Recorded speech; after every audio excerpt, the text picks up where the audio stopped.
What's up, fellow go-givers? Jawan Buford broadcasting here from Detroit, Michigan. You know how I do it first thing in the morning. And what I want to talk about today is a conversation I had recently with an entrepreneur that attended a social event, our Biz Connect Mixer downtown Detroit recently. And, she had a good time at the event, shared a lot of valuable information, great connections, great networking, great conversation.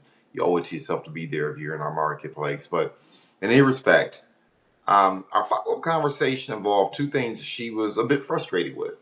She works in the financial services industry, and what she shared with me is that when she has the opportunity to present the value prop, once she has the opportunity to actually share what is it she does for a living, that more often than not, a good outcome transpires, right? The person is in agreement that there's a value, and she has a high percentage or likelihood that people will actually conduct business with her. But her challenge was getting the appointment scheduled in the first place, right?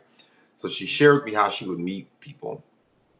She would converse with them, and she would schedule appointments, and the appointments wouldn't stick. I think we've all been there before. And look, I make it clear to individuals, I am not the best that's out there. I'm not, we talk about the top of the food chain, right? The very best of the best. But I'm also pretty good at what I do too, right? And, this is the other thing too I would share. And this is what I wish I would have shared with her in the midst of the conversation. But I've been thinking about this. Because you'll go online and you'll hear these gurus and these individuals talking about how they close at 90% tick, or that when they meet people, 90% or 100% of their appointments tick. Let me tell you right now, that's a lie. Okay. Anyone who's been in sales, anyone who's been in client services, anyone who's been in sales, management, business development, whatever the case may be. Okay. I don't care if you're selling used toothpicks. No one closes at 90%. Nobody closes at 100%. No one has 100% appointment schedule. Look, people who claim that, trust me, they've qualified those individuals 4, 5, 6 times over. Yeah, if I counted everyone who filled out my survey to have a qualifying survey, majority of people fill out that survey, schedule an appointment. So if I just counted those individuals, and you're right, 100% of the people that I engage with schedule appointments, because you're not going to go through that survey and not schedule an appointment. And more than likely, you're not going to complete that survey and not end up doing business with me, right? So oftentimes people are comparing themselves to other people's performance and looking down on themselves because they may not be able to emulate those results. But just know there's a lot of game being ran out there. The bottom line is this. If you can get 30% of individuals that you engage to schedule an appointment, if you get 30% of individuals that you engage who say yes to your value prop, trust me, you are an all-star. You are doing well. Now, can you get better at the game? Sure.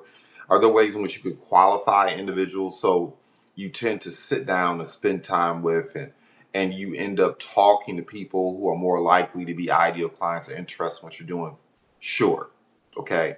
But trust me, if you're closing at 30%, I don't care what it is you're marketing. It could be used cars. It can be chewed up bubble gum. It doesn't matter. You are doing very well. Okay. And that includes financial service industry, real estate, et cetera, et cetera, et cetera. Okay. Trust me, talk to someone who's crushing it, who's willing to really be real, pull back the curtain and show you this is how I make the sausage. And they will tell you they will be very, very, very glad and happy if 30% of people who looked at content or tool or anything said yes, right? They would quadruple, 10x their income. Anyway, enough of that. So this is what I shared with her. I said, look, if you're struggling with getting appointments to stick, and there's a second part of this conversation, right? If you're also struggling with acquiring referrals, what I shared with her was two things. The first thing is you have to learn how to anchor people. Now, what does that mean? So when I'm having conversations with individuals, when I'm talking to them, and I'm initially introducing my value prop, right? I'm not selling people. People ask, what is it I do? I may ask them, look, how important is it that you acquire capital for your business, right? Before I share with you my laundry list of the things that I do, if you don't mind me inquiring, what's most important to you right now? right? I'll ask those questions. I'll turn the conversation around because I'm not going to spend 15, 20 minutes. People don't make buying decisions on an initial conversation, whether it be over the phone, via Zoom, or we meet them at the coffee shop or at the grocery store anyway. At least most smart business owners and entrepreneurs want to have time to either consult, vet, et cetera, et cetera, et cetera. So I'll turn the question around and I'm asking, what's most important to you right now? Is it having a sales process? Are you in a situation where you finally decide you need to get your estate plan done and acquire a trust or a will? Are you in a situation where you're getting ready to hire employees and you're concerned? Because we know sometimes not only do you need to protect your business and the public, but the people you work with. Maybe you're just getting started and you're trying to figure out LLC, S Corp, C Corp, L3C, whatever the case may be, right? I'm going to ask those questions. Now, why am I asking those questions? Because I'm trying to ascertain whether or not it's a priority, right? I'm going to try to ascertain whether or not it's a priority for them because people make time for the things that are really important to them. And so if I'm in the midst of conversing with someone about their business and their challenges and what is they're taking aim at and, what do they want to see happen over the course of the next year or so, I may ask the question, look, if I could show you a way to address that issue, or if there was a company that provided a solution to that, where they would help you become more capital ready, right? Structure your business properly so before you approach the bank, micro lender, hard money lender, and private investor, there's a strong likelihood that you receive funding. If I could show you a way to address that, if I could show you a way, oh, you've been a victim of cybersecurity issues recently, I have too. Amazing. If I could show you a way to resolve that, would that be important to you? You said that you had a real estate transaction go south, or you're in a situation where you signed a bad contract, whatever the case may be, whatever the challenges they're having, and you're getting ready to lease a building, or you're leasing a building, right? If I could help you resolve that, how important to you is that? On a scale of 1 through 5, 1 being it's not a high priority, you just talking about it, but you're all good. 5 being you need to get this addressed sooner rather than later. I'm going to anchor the conversation somehow and what's important to them. And if I can do that, and I can say, well, look, how about we have a follow-up conversation, right? Because most people don't make decisions based on just a random conversation. Well, I'd love the opportunity to share with you specifically how we can meet that particular need, solve that particular problem, and do so in a way that makes sense for you financially and otherwise. Is that something that you'd be interested in? Is that important to you? They say yes, great. Now I'm scheduling the appointment. Now you can get on my calendar. And I may still send you my survey, even after that discussion, right? Depending on whether or not I feel like you're a flake or something, or if I get the feeling you may not be taking it all that seriously, right? And so that is a way to ensure that appointments transpire. And of course, you have Calendly and a million other tools to send out reminders. You want to remind someone typically 3 days for the appointment, a day before the appointment, in the morning or day of the appointment, and even an hour before the appointment, depending on the type of individuals you're dealing with. And there are automated tools that will do that for you. But that's the first thing you want to do. You want to anchor people in their priorities. You want people to actually articulate, this is important to me. You cannot assume. If you assume, that means you're scheduling. If you haven't asked these questions, you're scheduling appointments for you. It's got to be about them. People do business with folks whom they like, know, and trust, right? And if you're asking questions of business owners, if you are being inquisitive, if you actually demonstrate that you care, they're going to like you. Now, they may not feel like they know you or trust you yet, but at the very least, they're going to like you. Maybe they feel like they know you a little bit, right? Now, look, next step, right? Because this is where things can get a little bit muddy in terms of your referral game, right? So you have the appointment. The next question or concern she had was, look, I meet with people and I have a hard time getting referrals. So my business is growing at a snail's pace as a result, right? And some of us are out here on a beer budget. It is what it is. None of us have a champagne budget. None of us can have the means to be able to pay someone $300 to $500 to $2,000 to $5,000 per month to help us get the word out about our business. So look, the quickest route to a destination is straight line. Ask for referrals. Well, once again, this is something that I'm a huge, huge, huge advocate of, and that's anchoring people in your value prop, whether they buy from you or not. right? I want to communicate my value prop in a way that says, look, I'm here to help you. I'm not here to sell you. I'm here to solve your problem. But while I'm communicating my value prop, I'm going to be asking questions in the midst of my presentation, conversation, however you go about it. And some of the questions I'll ask is, hey, do you know other? So if I share something with someone, they say, yeah, that makes sense. I'll say, don't you? I mean, we all can think of other people can benefit from that too as well, right? Chances are they're going to say, yeah. I share something else that I provide, right, in the midst of my presentation, right? And don't you know of other people who dealt with the same thing? We've all been in situations where you acquire a product or service and it doesn't meet expectations. You call customer care and you find out they don't care. We've all been in situations where we've had consternation about producing paperwork, right? When we're looking to secure a grant or secure a loan or credit or financing, right? Especially when it's a first go around. We've all been there before. And wouldn't it be nice to be able to have access to resources to help you navigate those waters effectively? I mean, can't you think of other entrepreneurs and business owners could benefit from that? Well, it just makes sense, right? Wouldn't it make sense to be able to create predictable income, right?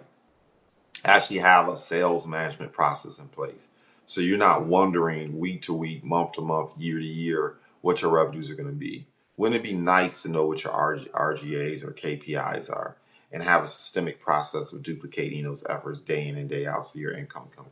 Wouldn't that give you a wonderful feeling of security and success? And look, I think we all can agree other people would benefit from that as well, right? I'm asking those questions and I'm looking for agreement because I'm anchoring them in what? In my value prop. Whether they decide to do business with me or not, okay. But what I'm also acutely aware of is everyone that I'm sitting across from knows at least 100 people that I don't know.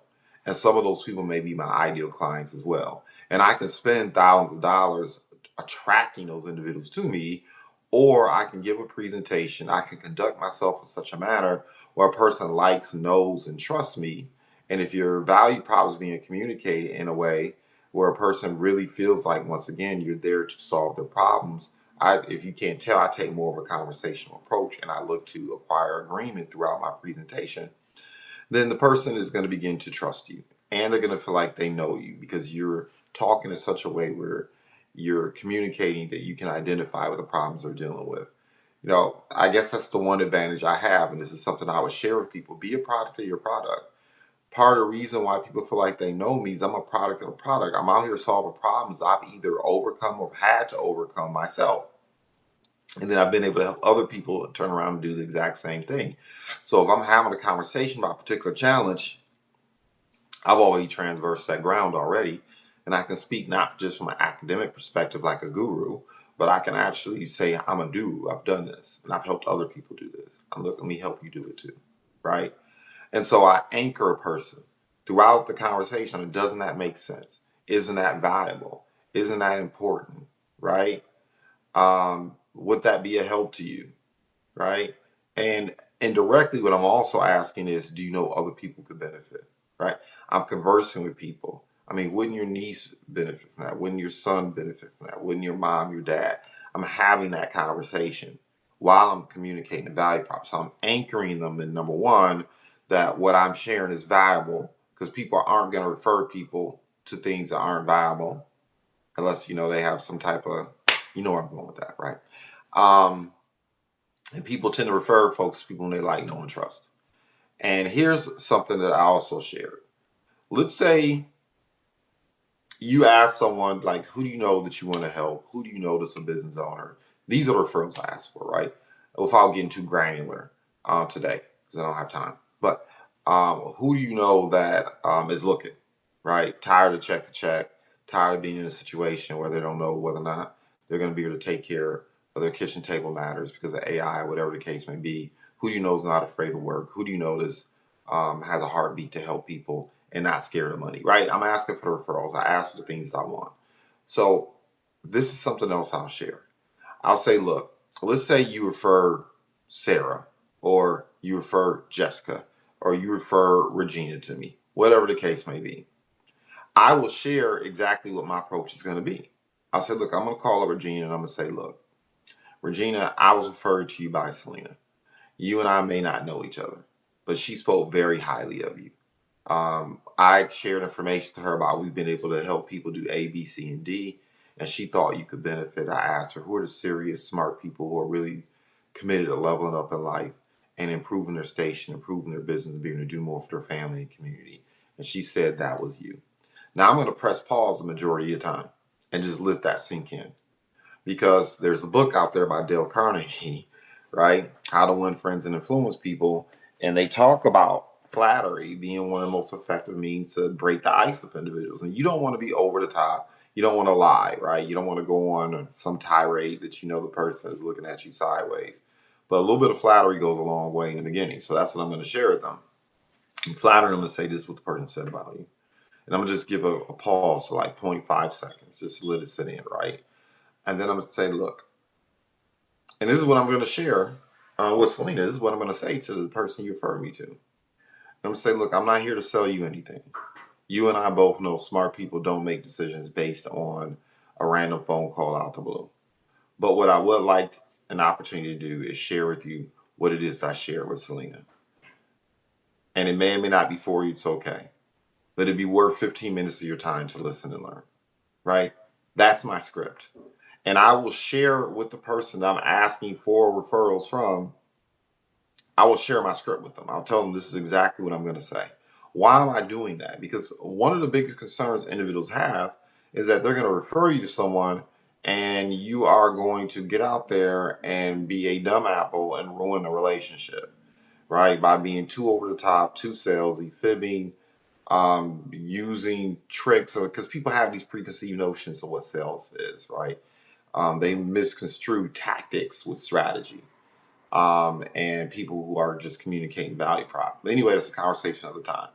So I'm going to let them know what my referral process looks like and what I'm going to actually say to individuals, and it puts them at ease.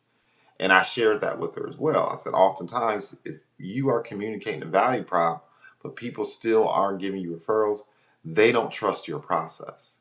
They don't trust the company, or it's a possibility they don't trust you. And it just is what it is. You have to be willing to accept that. You have to think about your presentation, your approach. From the time you make eye contact with individuals, you're being judged.